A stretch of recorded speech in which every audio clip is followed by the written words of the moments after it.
I make these dishes at the end of each series not to show how well I can cook. In fact, it's quite the opposite, as you will see in this video. It's also out of respect for the people who cook for me throughout this series. It's so easy to just eat something and yap about it. But I think to really appreciate a dish, you need to put on the wonton making shoes and walk a mile in them. So today we are making the 45th plate of Wanton Mee in this series and hopefully bringing my idea of Wanton Mee to life. Let's get it, guys. We start with the soup. I knew from Chef Kang and Laifa Bar that I wanted a quality soup, but I also needed it to be simple. I had to save my capacity for the Wanton Mee itself. The workload is quite a bit, as you will see later. So we are making bak kut teh. We boil some soup bones and chicken feet to remove the gunk, wash that off, then put them back in with garlic, white pepper, 5 spice, salt and MSG. Pressure cook for 1 hour, take the lid off, add pork ribs and let it go for another hour. And then we are done. Moving on to our Char Siu. I was pretty set on making Fujian Char Siu since early in the series. But I had this Char Siu ribs dish in Hong Kong that really stuck with me. So today, I've got myself 2 sets of pork ribs. First, tear away the silver skin from the back of the ribs. Then mix a dry rub. I use 5 spice, salt, white pepper, garlic powder and brown sugar. Apply them on generously, wrap the whole thing in foil and bake at 150 degrees Celsius for 2.5 hours. While that is going, let's make an easy honey glaze. We start with honey, of course. Oh, I can't believe I didn't mention this throughout the series. Even when some of the char sius that we had made this big mistake. When making the glaze, you absolutely cannot use low honey. It just destroys the whole thing. You need to use the opposite. What's the opposite of low honey? Oh, I'm your honey. Oh, our char siu is done. Take it out, glaze it like you're a simp. We got distracted earlier, but the glaze is made out of hoisin sauce, light soy sauce, red fermented bean curd, and the liquid, as well as 5 spice. Back into the oven at max heat, and then repeat once more until it looks like this. Once done, let it rest while we move on to our wontons. This was the part I thought about the most. We had so many wontons, and the origin place, Guangzhou, basically gave us permission to make whatever wonton we wanted. So I wanted to capture what it meant to be a wonton. I thought, wonton. Wonton. Wonton is 1,000 kgs. There are 3 zeros in one ton. Zeros look like eggs. 3 eggs in 1 ton. 3 egg wonton. Let's make a 3 egg or 3 蛋 wonton. We start with minced meat, of course. I know I have said the word myosin more times in this series than ever in my life. Some people even accuse me of trying to smoke y'all, trying to sound sophisticated or chim. So for the last time, let's talk about myosin. When you get minced meat from the butcher, it's grainy. If you cook it like this, you get something like pak krapao, not great for wontons. So we work the myosin. Myosin is a muscle protein found in pork, chicken and other meats. When we need it, the muscle fibers uncoil and bind with water and other proteins, forming a sticky matrix. That gives us a cohesive and springy paste. Most people stop when it binds and has a bit of a bounce, but you can go all the way, like that one Stephen Chow movie where they played table tennis with it. So let's get to it. First, season with white pepper, 5 spice, light soy sauce, and Chinese cooking wine or liaojiu. Then we begin. Loose fingers, gently fold in the seasoning.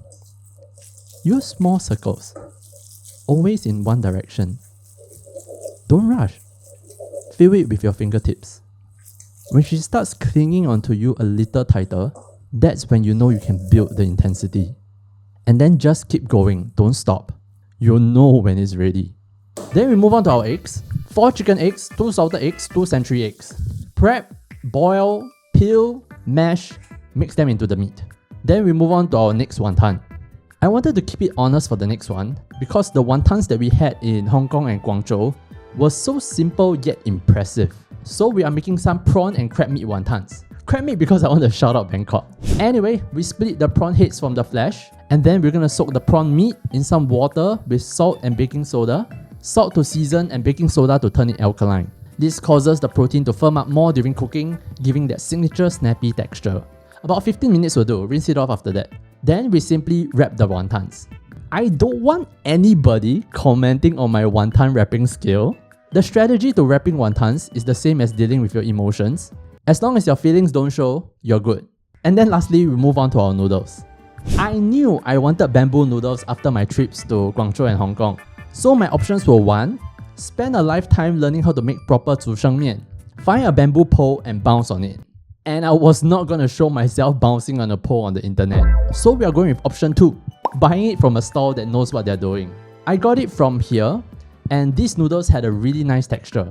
More than good enough for my purposes. I also got this soy sauce from a stall in a random alleyway in Hong Kong. To this day, I still don't know if I got scammed. This cost me $21, and while it is good, I don't know if it's $21 good. I did walk myself into a secluded alleyway, so there's that.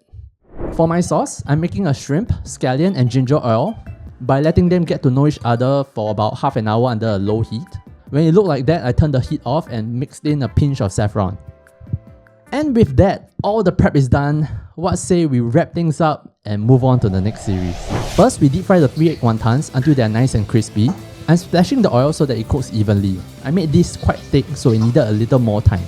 Then I boiled the prawn and crab meat wontons in some soup that I made with dry soulfish powder that I got in Hong Kong. This tastes exactly like the soup they serve in those wonton mee establishments. Moving on to the noodles themselves, I cut the spring onion and ginger into thin strips, fried them until they are crispy in some of the prawn oil we prepared earlier, and then set that aside for later. Next, we boil our bamboo noodles till we are happy with the texture.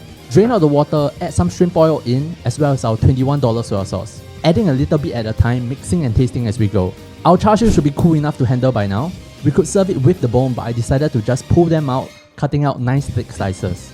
Noodles onto the plate, our deep fried 3-egg wontons, prawn and crab wontons, a sprinkle of shrimp roll powder on the noodles, topped with our fried scallion and ginger, our char siu ribs, served with the quintessential Vita lemon tea, and our bak kut teh from earlier.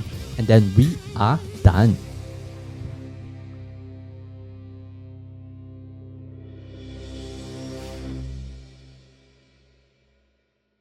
I like the classical combinations of scallion oil as well as 3-egg or santan. It's like a thing to hate on cliches, but something has to be great in order to earn the title of cliche. Also, I maintain that having a good soup to go with wonton mee is a... The heavy pepperiness to refresh your palate from the oiliness of the noodles work really well. But that's about it for the good parts. I overcooked the ribs, either the timing and temperature or the butchering. There was this part on top that was really dry. I knew I should have gone with something more forgiving like 五花肉 or 不煎天, but I just wanted to try. The prawn dumpling skin was too thick because I used store-bought ones, and those don't have the pliability of freshly made ones. All in all, I would say Alderic gets 1 plate. I can't see myself leaving the house for this. And I know what you might be wondering. Alderic, what is the next series? You're looking at it. Our next dish is the beloved pork rib soup bak kut teh.